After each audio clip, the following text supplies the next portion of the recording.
First comment ನೋಡಿದ್ದೆ ಇಷ್ಟು ದಿನ ಎಲ್ಲಿದ್ದೆ ಅಕ್ಕ ಅಂತ. ಇಷ್ಟು ದಿನ ನಮ್ಮ ಮನೇಲೇ ಇದ್ದೆ ಅಣ್ಣ.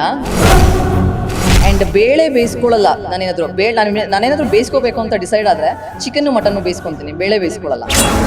ಈ ನ್ಯೂಡಿಟಿನೆಲ್ಲ ಕಳಿಸಿ ಮಾನಸಿಕವಾಗಿ ಕುಗ್ಸೋದಿದೆಯಲ್ಲ ಅದು ಕೂಡ online rape. So negative comments and negative messages are nothing but online rape. ಈ ನೇರವಾಗಿ ಮಾತಾಡೋರು ನೋಡಿ ಯಾವಾಗಲೂ ಟಾರ್ಗೆಟ್ ಆಗಿರ್ತಾರೆ. ಅವ್ರನ್ನ ಕಂಡ್ರೆ ಸುಮ್ಮನೆ ಜನ ಮೆಣಸಿನ್ಕಾಯಿ ಇಟ್ಕೊತಾ ಇರ್ತಾರೆ. ಪಬ್ಲಿಸಿಟಿ ನನಗೆ ಈ ಥರ ಮಾಡೋ ಒಂದು ಕೆಟಗರಿಗೆ ಸೇರಿದ ಹೆಣ್ಮಗಳಲ್ಲ. ಗೌತಮ್ KS 1990 ಅನ್ನುವಂಥ ಒಂದು ಅಕೌಂಟು, ಆ ಅಕೌಂಟಿಂದ ನನಗೂ ಕೂಡ ಅಶ್ಲೀಲ ಮೆಸೇಜ್ಗಳು, ಫೋಟೋಸ್ಗಳು, ವಿಡಿಯೋಸ್ಗಳು ಶೇರ್ ಆಗಿದ್ವು ಅಂತ ಒಂದು ಫೇಸ್ಬುಕ್ ಲೈವ್ ಅಂದರೆ ಇನ್ಸ್ಟಾಗ್ರಾಮ್ನಲ್ಲಿ ಒಂದು ವಿಡಿಯೋ ಅಪ್ಲೋಡ್ ಮಾಡಿದ್ರು.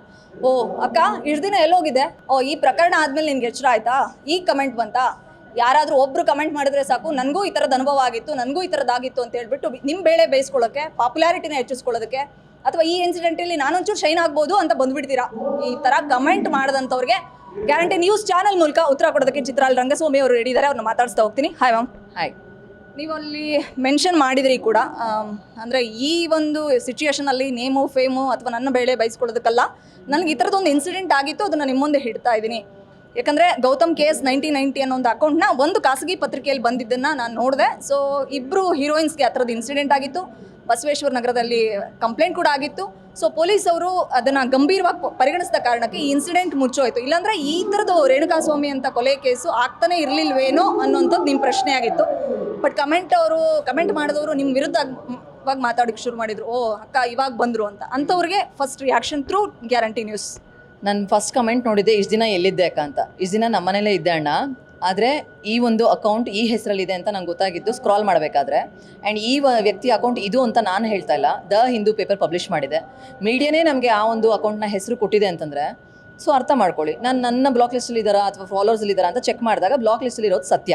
ಆ್ಯಂಡ್ ಎಷ್ಟೊಂದು ಜನ ಹೇಳ್ತಿದ್ದಾರೆ ಪಬ್ಲಿಸಿಟಿಗೆ ಈ ಥರ ಮಾಡ್ತಿದ್ದಾರೆ ಅಂತ. ಪಬ್ಲಿಸಿಟಿ ನನಗೆ ಈ ಥರ ಮಾಡೋ ಒಂದು ಕೆಟಗರಿಗೆ ಸೇರಿದ ಹೆಣ್ಮಗಳಲ್ಲ. ಪಬ್ಲಿಸಿಟಿಗೆ ಈ ಥರ ಎಲ್ಲ ಮಾಡೋ ಕೆಟಗರಿಗೆ ಸೇರಿದವಳಾಗಿದ್ದರೆ ತುಂಬ ಟಫೆಸ್ಟ್ ಜಾಬ್ ಆದಂಥ ಬಾಡಿ ಬಿಲ್ಡಿಂಗ್ನ ಸೆಲೆಕ್ಟ್ ಮಾಡ್ಕೋತಿರ್ಲಿಲ್ಲ. ನಾನು ಸ್ಮಾರ್ಟ್ ವರ್ಕ್ ಮಾಡ್ತಾಯಿದ್ದೆ, ಹಾರ್ಡ್ ವರ್ಕ್ ಮಾಡ್ತಿರ್ಲಿಲ್ಲ. ಆ್ಯಂಡ್ ಬೇಳೆ ಬೇಯಿಸ್ಕೊಳ್ಳಲ್ಲ. ನಾನೇನಾದರೂ ಬೇಯಿಸ್ಕೋಬೇಕು ಅಂತ ಡಿಸೈಡ್ ಆದರೆ ಚಿಕನ್ನು ಮಟನ್ನು ಬೇಯಿಸ್ಕೊತೀನಿ, ಬೇಳೆ ಬೇಯಿಸ್ಕೊಳ್ಳಲ್ಲ. ಆಯಿತಾ? ಇದು ಟಾಂಗ್ ಕೊಡ್ತಾ ಇರೋದು ಯಾರ್ಯಾರು ಕಮೆಂಟ್ ಮಾಡ್ತಿದ್ದಾರೆ ಅವ್ರಿಗೆ. And complaint ಕೊಡೋಕ್ಕಾಗಲಿಲ್ವಾ? ಕಾನೂನಿತ್ತು, ಸುಮಾರು ಕಂಪ್ಲೇಂಟ್ ಕೊಟ್ಟಿದ್ದೀನಿ ಅಣ್ಣ, ಯಾರೂ ಆ್ಯಕ್ಷನ್ ತೊಗೊಂಡಿಲ್ಲ. ಆಯಿತಾ? ನಿಮಗೂ ಹೇಳ್ತಾ ಇದ್ದೀನಿ, ಕಮೆಂಟ್ ಸೆಕ್ಷನಲ್ಲಿ ಕಮೆಂಟ್ ಮಾಡೋದು ಬಿಟ್ಟು ನೀವು ಹೋಗಿ ಕಂಪ್ಲೇಂಟ್ ಕೊಡಿ ಸೈಬರ್ ಕ್ರೈಮ್ಗೆ. ಚಿತ್ರಲ್ ಅವರು ಹೀಗೆಲ್ಲ ಶೇರ್ ಮಾಡ್ಕೋತಾ ಇದ್ದಾರೆ, ಆ ಅಮ್ಮ ಭಾಳ ಸುಳ್ಳು ಹೇಳ್ತಾ ಇದೆ, ನಮ್ಗೆ ಯಾಕೋ ಡೌಟು ಸರ್, ಈ ಅಕೌಂಟಿಂದ ಈ ಅಮ್ಮಂಗೆ ಮೆಸೇಜ್ ಬಂದಿದೆಯೋ ಇಲ್ವಾ ಅಂತ ಕಂಡಿದ್ದೀವಿ ಸರ್ ಅಂತ ಕಂಪ್ಲೇಂಟ್ ಕೊಡಿ. ನಿಮಗೂ ಕೂಡ ಕಾನೂನಿದೆ. ಅದು ಬಿಟ್ಬಿಟ್ಟು ಕಮೆಂಟ್ ಸೆಕ್ಷನಲ್ಲಿ ಯಾಕೆ ನೀವು ವಾಂತಿ ಮಾಡ್ತೀರಾ? ಚಿತ್ರಾಲ್, ನಿಮ್ಮ ಡೇರಿಂಗ್ ನೋಡಿದ್ರೆ ಯಾರಾದರೂ ಒಬ್ರು ಇನ್ಸ್ಪಿರೇಷನ್ ಇರಬೇಕು ಈ ಥರ ಡೇರಿಂಗ್ ಆಗಿ ಮಾತಾಡಿದಾಗ, ಇಲ್ಲಾಂದರೆ ಬೈ ಬರ್ತ್ ಈ ಥರದೊಂದು ನೇಚರ್ ಬಂದಿರಬೇಕು. ಇನ್ಸ್ಪೈರಾ ಅಥವಾ ಬೈ ಬರ್ತಾ ಅಂತ? ಇನ್ಸ್ಪಿರೇಷನ್ ನಮ್ಮಮ್ಮ. ಯಾಕಂದರೆ ನಮ್ಮಮ್ಮ ಸಿಂಗಲ್ ಪೇರೆಂಟ್ ಆಗಿರೋದ್ರಿಂದ ಸೊಸೈಟಿ ಸಿಂಗಲ್ ಪೇರೆಂಟ್ನ ಬೇರೆ ರೀತಿಯೇ ನೋಡುತ್ತೆ. ಅವ್ರು ಏನೇ ಒಂದು ಚಿಕ್ಕ ಪುಟ್ಟ ಕೆಲಸ ಮಾಡಿಕೊಂಡು ಅವರು ಸಾಗಿಸ್ತಾ ಇದ್ರು ಅಥವಾ ನಿಯತ್ತಾಗಿದ್ರು ಕೂಡ, ಓ ಇವಳು ಸಿಂಗಲ್ ಪೇರೆಂಟ್ ಅಲ್ವಾ ಅಂತ ಬೇರೆ ರೀತಿ ಜಡ್ಜ್ ಮಾಡುತ್ತೆ. ಸೊ ಹಂಗಾಗಿ ನಮ್ಮಮ್ಮನಿಂದ ಸ್ವಲ್ಪ ಬಂದಿದೆ. ನನ್ನ ಜೀವನದಲ್ಲಿ ಎದುರಿಸಿದಂಥ ಸಿಚುವೇಶನ್ಸ್ಗಳಿಂದ ನನಗೆ ಸ್ವಲ್ಪ ಧೈರ್ಯ ಬಂದಿದೆ. ಈ ಥರದ ಅಶ್ಲೀಲ ಕಮೆಂಟ್ಗಳನ್ನ ಮಾಡೋರ ಮೇಲೆ ಒಂದು ಸ್ಟ್ರಾಂಗ್ ತೊಗೋಬೇಕು, ಒಂದು ಡಿಸಿಷನ್ ತೊಗೋಬೇಕು. ಅದು ಪೊಲೀಸ್ ಇಲಾಖೆ ಇರಲಿ ಅಥವಾ ಈ ಥರ ನಟಿಮಣಿಯವರು ಮುಂದೆ ಬಂದು ಮಾತಾಡೋದಿರಲಿ, ಅಥವಾ ಕಾನೂನಿಗೆ ಏನು ಹೇಳ್ತೀರಾ ಅಥವಾ ಪೊಲೀಸ್ ಇಲಾಖೆಗೆ ಏನು ಹೇಳ್ತಾರೆ, ಈ ಥರ ಕಮೆಂಟ್ ಮಾಡೋರ ವಿರುದ್ಧ ಒಂದು ಸ್ಟ್ರಾಂಗ್ ಏನಾದರೂ ಒಂದು ತೊಗೋಬೇಕಲ್ಲ ಮ್ಯಾಮ್, ಡಿಸಿಷನ್ ತೊಗೋಬೇಕಾಗುತ್ತೆ. ನಾನು ಅದೇ ಯೋಚನೆ ಮಾಡ್ತಿರ್ತೀನಿ ಮೇಡಮ್. ಚೆನ್ನಾಗಿ ಓದ್ಬಿಟ್ಟು ಏನಾದರೂ IAS ಆಗಿದ್ರೆ ಅಥವಾ ಯಾವ್ದಾದ್ರು ಪವರ್ಸ್ ಇದ್ದಿದ್ರೆ ಚೆನ್ನಾಗಿದನ್ನೆಲ್ಲ ಏನಾದರೂ ಕೆಲಸ ಮಾಡ್ಬೋದಿತ್ತು ಅಂತ. ಸೊ ಹಾಗಾಗಿ ಪವರ್ಸ್ ಇರೋರಿಗೆ ನಾನು ಒಂದು ಕಾಮನ್ ಆಡಿಯನ್ಸ್ ಆಗಿ ಕೇಳ್ಕೊತೀನಿ, ದಯವಿಟ್ಟು ಈ ಸೈಬರ್ ಕ್ರೈಮ್ ಏನಿದೆ ಅದೊಂದು ಸ್ವಲ್ಪ ಇನ್ನೂ ಸ್ಟ್ರಾಂಗ್ ಆಗಬೇಕು, ಇನ್ನೂ ರೀಫಾರ್ಮ್ ಆಗಬೇಕು. ಆ್ಯಂಡ್ ಸೋಷಿಯಲ್ ಮೀಡಿಯಾ ಪರವಾಗಿ ಯಾವ IT ಲಾಸ್ಗಳಿದೆ ಮತ್ತು ಸೆಕ್ಷನ್ಗಳಿದೆ ಅದೆಲ್ಲವೂ ಕೂಡ ಕಾಮನ್ ಜನಗಳಿಗೂ ಕೂಡ ಗೊತ್ತಾಗಬೇಕು. ಸೊ ಹಾಗಾಗಿ ಅವ್ರು ಧೈರ್ಯ ಮಾಡಲ್ಲ ಕಮೆಂಟ್ ಮಾಡೋದು, ಮೆಸೇಜ್ ಮಾಡೋದು. ಈಗ ರೇಣುಕಾಸ್ವಾಮಿದ ಅಥವಾ ಬೇರೆಯವ್ರದ್ದು ಅಕೌಂಟ್ ಅನ್ನೋದು ಗೊತ್ತಿಲ್ಲ, ಯಾರಿಗೂ ಗೊತ್ತಿಲ್ಲ, ಬಟ್ ಹಿಂದೂ ಪೇಪರಲ್ಲಿ ಬಂದಿತ್ತು ಅಂತ ನಾವು ಹೇಳಬೇಕು. ಹೌದು, ನಿಮಗೆ ಆ ಅಕೌಂಟಿಂದ ಯಾವ ಥರದ್ದು ಮೆಂಟಲಿ ಹರಾಸ್ಮೆಂಟ್ ಆಗ್ತಿತ್ತು? ಇದೊಂದು ಆನ್ಲೈನ್ ರೇಪ್ ಅಂದರೆ ಬಹುಶಃ ತಪ್ಪಾಗ್ಲಿಕ್ಕಿಲ್ಲ ಅನ್ನೋದನ್ನ ನಾನು ಅದನ್ನೇ ಹೇಳೋದು ಮೇಡಮ್. ನೀವು ಒಬ್ಬರಿಗೆ ಫಿಸಿಕಲ್ಲಾಗಿ ರೇಪ್ ಮಾಡಿದ್ರೆ ಅದು ರೇಪ್ ಅಂತ ಹೇಳ್ತಾರಲ್ವ, ಎಲ್ಲೋ ಕಿಲೋಮೀಟ್ರ್ಗಟ್ಟಲೆ ದೂರ ಕೂತ್ಕೊಂಡು ನಿಮ್ಮ ಬೆರಳುಗಳನ್ನ ಉಪಯೋಗಿಸ್ಕೊಂಡು ಮಾನಸಿಕವಾಗಿ ಇನ್ನೊಂದು ವ್ಯಕ್ತಿನ ಈ ನ್ಯೂಡಿಟಿನೆಲ್ಲ ಕಳಿಸಿ ಮಾನಸಿಕವಾಗಿ ಕುಗ್ಸೋದಿದೆಯಲ್ಲ ಅದು ಕೂಡ online rape. So negative comments and negative messages are nothing but online rape. Kannada ಚಿತ್ರರಂಗ ಒಂದು ಕುಟುಂಬ ಅಂತಾರೆ. ಯಾವುದೇ ಇಂಡಸ್ಟ್ರಿ ತೊಗೊಳ್ಳಿ, ನಾವೆಲ್ಲರೂ ಒಂದೇ, ನಾವು ಒಂದು ಕುಟುಂಬದವರು, ಎಲ್ಲರೂ ಒಂದು ಪರವಾಗಿ ನಿಂತ್ಕೋತೀವಿ ಅಂತಾರೆ ಬೇರೆ ಬೇರೆ ಇನ್ಸಿಡೆಂಟಲ್ಲಿ. ಬಟ್ ಈ ಕೇಸಲ್ಲಿ ಯಾರನ್ನೂ ನಿಂತ್ಕೊಳ್ಳಿ ಅಂತ ಕೇಳುವಂಥ ಕೇಸು ಅಲ್ಲ. ಬಟ್ ಆದರೂ ಯಾರೂ ಕೂಡ ಮುಂದೆ ಬರ್ತಿಲ್ಲ. ಕೆಲವೊಬ್ಬರು ಮಾತ್ರ ನಾವು ಕಂಡಂತೆ ದರ್ಶನ್ ಹೇಗೆ ಅಂದರೂ ಹೊರತು ಅದನ್ನು ಕಡೆಗಣಿಸಿ ಇಲ್ಲ ಮಾಡೇ ಇಲ್ಲ ಅಂತ ಯಾರೂ ಹೇಳಿಲ್ಲ. ಬಟ್ ನೀವು ಧ್ವನಿ ಅಂದರೆ ಏನು ಹೇಳ್ತೀರಾ, ಇಲ್ಲ ಈ ಇನ್ಸಿಡೆಂಟ್ ಮಾಡ್ಲಿಕ್ಕೆ ಸಾಧ್ಯನೇ ಇಲ್ಲ ಅಂತ ಕೆಲವು ಕಡೆ ಹೇಳ್ತಾ ಇದ್ದೀರಿ, ಈಗ ಹೇಳ್ತಿದ್ರಿ ಬೇರೆ ಚಾನಲ್ಗೆ. ಸೊ ನನ್ನ ಚಾನಲ್ ಥ್ರೂ ಹೇಳೋದಾದರೆ ನೀವು ಕಂಡಂತೆ ದರ್ಶನ್ ಹೇಗೆ ಅಂತ? ಮ್ಯಾಮ್, ಯಾರು ಯಾಕೆ ಮುಂದೆ ಬರ್ತಾ ಇಲ್ಲ ಅನ್ನೋ ಒಂದೊಂದು ಪ್ರಶ್ನೆಗೆ ಉತ್ತರ ಕೊಡ್ತೀನಿ. ಈ ಮುಂದೆ ಇವಾಗ ಮೈಕ್ ತೊಗೊಂಡು ಹೋಗ್ತೀರಾ, ಅವ್ರು ಮಾತಾಡ್ತಾ ಇಲ್ಲ ಇದ್ರ ಬಗ್ಗೆ. ಸೊ ಅದಕ್ಕೂ ಒಂದಷ್ಟು ಜನ ಅವ್ರನ್ನ ಟ್ರಾಲ್ಸ್ ಮಾಡ್ತಿದ್ದಾರೆ. ಯಾಕೆ ಬರ್ತಾ ಇಲ್ಲ ಮಾತಾಡೋದಕ್ಕೆ? ನೀವು ನಾಯಿಗಳನ್ನು ಅಂದರೆ ಕೆಲವರು ವಿಡಿಯೋ ಮಾಡಿದ್ದಾರೆ, ರೇಣುಕಾ ಸ್ವಾಮಿಯ ಮೃತದೇಹವನ್ನು ತಿಂದ ನಾಯಿ ಇದೇನೆ ಅಂತ. ನಾನು ಅದಕ್ಕೆ ಫುಲ್ ವೀಡಿಯೋ ನೋಡಿದೆ, ಏನಾದ್ರು ತಿನ್ನೋದೇನಾದ್ರು ಶೂಟ್ ಮಾಡ್ಬಿಟ್ಟವ್ರಾ ಅಂತ. ಏನೂ ಇಲ್ಲ ಮೇಡಮ್, ವೀಡಿಯೋ ಕೊನೆವರೆಗೂ ಅದೆಲ್ಲ ಓಡಾಡ್ತಿರುತ್ತೆ, ಒಂಚೂರು ಕಾಲು ಎತ್ತುತ್ತೆ, ಉಚ್ಚೆ ಹೋಯ್ತೆ, ಹೋಗುತ್ತೆ ಅಷ್ಟೇ.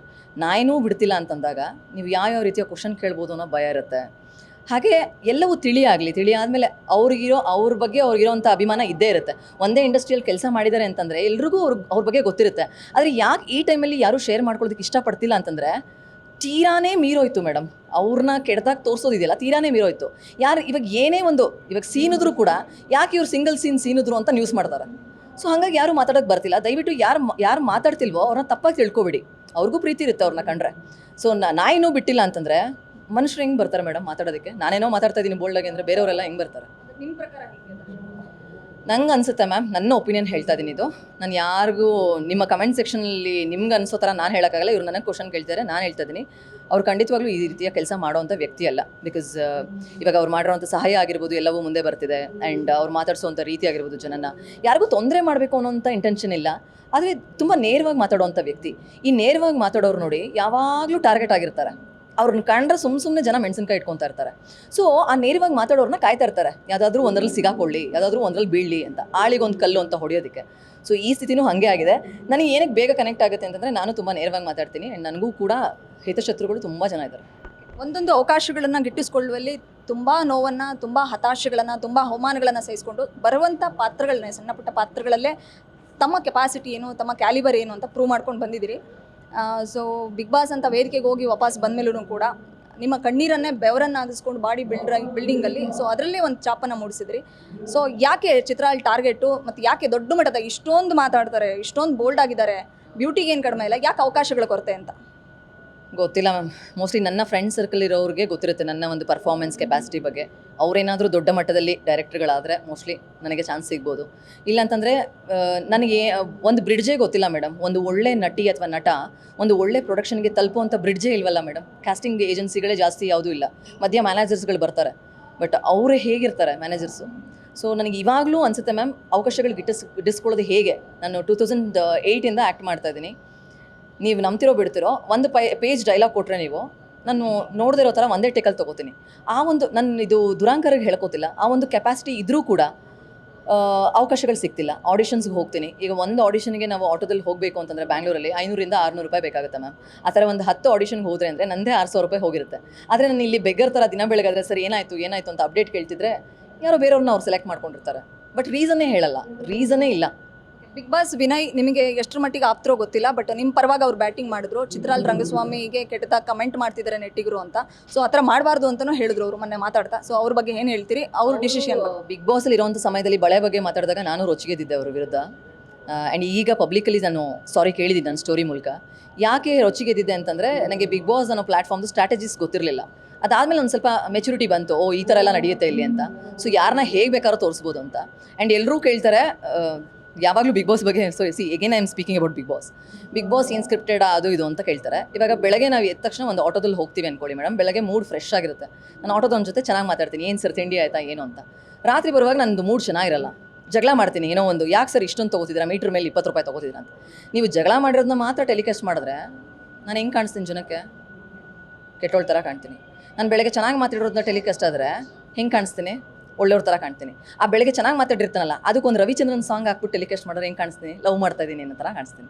So this is the concept of Bigg Boss. ಎಲ್ಲರೂ ಕೇಳ್ತೀರಲ್ವ ಸ್ಕ್ರಿಪ್ಟೆಡಾ ಏನು ಅಂತ. ಎಡಿಟಿಂಗ್ ಮೂಲಕ ಆಟ ಆಡ್ತಾರೆ ಅಲ್ವಾ. ಇವಾಗ ನಾನು ನಿಮ್ಮ ಜೊತೆ ಚೆನ್ನಾಗಿ ಮಾತಾಡ್ತಾ ಇದ್ದೀನಿ, ಇದಕ್ಕೊಂದು ಯಾವ್ದಾದ್ರು ಲವ್ ಸಾಂಗ್ ಆದರೆ ಹಾಕಿದ್ರೆ ಮುಗಿತಲ್ಲ. ಯಾವ್ದಾದ್ರು ಒಳ್ಳೆ ಸಾಂಗ್ ಹಾಕಿದ್ರೆ ಫ್ರೆಂಡ್ಶಿಪ್ ಅನ್ನೋದು, ಇವಾಗ ಫ್ರೆಂಡ್ಶಿಪ್ ಸಾಂಗ್ ಹಾಕಿದ್ರೆ ನಮ್ಮಿಬ್ರಿಗೂ ಫ್ರೆಂಡ್ಶಿಪ್ ಇದೆ ಅನ್ನೋ ಥರ ಅನ್ಕೋತಾರೆ ನೋಡೋ ಆಡಿಯನ್ಸು. ಆ್ಯಂಡ್ ನೋಡೋ ಆಡಿಯನ್ಸು ಮೈಂಡ್ಸೆಟ್ ಎಷ್ಟು ವೀಕ್ ಇದೆ ಅಂದರೆ ಅಂಥ ಒಂದು ಮೈಂಡ್ಸೆಟ್ಗಳಿಂದನೇ ಇಂಥ ಒಂದು ಶೋಗಳು ನಡೀತಾ ಇರೋದು. ಆ್ಯಂಡ್ ಇದು ಡೈರೆಕ್ಟ್ ಮೆಂಟಲ್ ಹೆಲ್ತ್ಗೆ ಎಫೆಕ್ಟ್ ಮಾಡುತ್ತೆ ಈ ಒಂದು ಶೋಗಳು.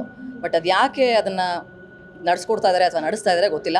ನನಗೆ ದೇವರಿದ್ದಾನೆ ಅಂತ ಅನ್ಕೋತೀನಿ. ನಾನು ಹೋಗದಿರೋದೇ ಒಳ್ಳೇದಾಯಿತು. ಬಿಕಾಸ್ ಹೋಗಾದ್ಮೇಲೆ 1.5 ತಿಂಗಳು ಇದು ಬಿಟ್ಟು ಬಂದುಬಿಟ್ಟು ನಾನು ಅಲ್ಲೆಲ್ಲೋ ಮೂಲೆಯಲ್ಲಿ ಆಟಾಡ್ತಾ ಇದ್ದೆ, ಬಟ್ ಅವ್ರು ಅದನ್ನು ಹಾಕೇ ಇಲ್ಲ ನಾನು ಆಟಾಡೋದನ್ನ ಮೋಸ ಮಾಡಿಬಿಟ್ರು ಅಂತ ಹೇಳ್ಕೊಳ್ಳೋ ಬದಲು ನಾವು ಹೋಗದಿರೋದೇ ಒಳ್ಳೇದಾಯಿತು. ಆ್ಯಂಡ್ ಸ್ವಲ್ಪ ಮೆಚುರಿಟಿ ಬಂತು. ಆ್ಯಂಡ್ ನನಗೆ ಇವಾಗ ಒಂದು ಸ್ವಲ್ಪ ಮೆಚುರಿಟಿ ಬಂದಿದೆ. ಇಂಥ ಶೋಗಳನ್ನೆಲ್ಲ ನಾವು ವಾಚ್ ಮಾಡಬಾರ್ದು, ಇಟ್ಸ್ ವೇಸ್ಟ್ ಆಫ್ ಟೈಮ್ ಅಂತ.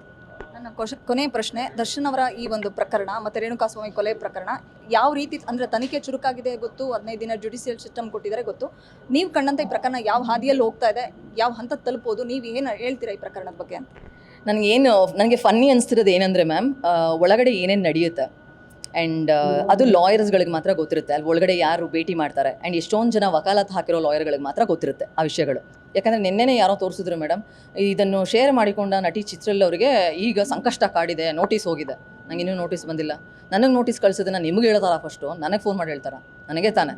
ಈಗ ಗೌತಮ್ ಕೇಸ್ 1990 ನೀವು ಹೇಳ್ಕೊಂಡಿರೋದ್ರಿಂದ ಅಕೌಂಟ್ ಬಗ್ಗೆ ನಿಮ್ಗೆ ಇನ್ ಕೇಸ್ ನೋಟಿಸ್ ಬಂದರೆ ಯಾವ ರೀತಿ ಅದನ್ನು ತಗೊಳ್ತೀರಾ ಅಂತ? ಖಂಡಿತವಾಗ್ಲೂ ಫೈಟ್ ಮಾಡ್ತೀನಿ ಮೇಡಮ್. ಇನ್ಫ್ಯಾಕ್ಟ್ ಈ ಯಾರ್ಯಾರು ಕಮೆಂಟ್ ಸೆಕ್ಷನಲ್ಲಿ ಕಮೆಂಟ್ ಮಾಡಿದ್ದಾರೆ ವೇಸ್ಟ್ ಬಾಡೀಸು, ಅವ್ರಿಗೆಲ್ಲ ಗೊತ್ತಾಗುತ್ತೆ, ಓ ನನಗೂ ಆ ಅಕೌಂಟಿಂದ ಮೆಸೇಜ್ ಬಂದಿತ್ತು ಅನ್ನೋದನ್ನ ಪ್ರೂವ್ ಆಗುತ್ತಲ್ವಾ ಮೇಡಮ್. ಎಷ್ಟು ಜನಕ್ಕೆ ಆ ಅಕೌಂಟಿಂದ ಮೆಸೇಜಸ್ ಹೋಗುತ್ತೆ ಅಂತ ಆಚೆ ಬರುತ್ತಲ್ಲ history. I will just fight for it ma'am. I will stand with my words. Thank so much. Thank you. ಇದಿಷ್ಟು ಚಿತ್ರಾಲ್ ರಂಗಸ್ವಾಮಿ ಅವರ ಮಾತುಗಳಾಯಿತು. ಬೆಂಗಳೂರಿನಿಂದ ಕ್ಯಾಮ್ರಾ ಪರ್ಸನ್ ಗಿರೀಶ್ ಜೊತೆ Vishalakshi, entertainment bureau, guarantee news.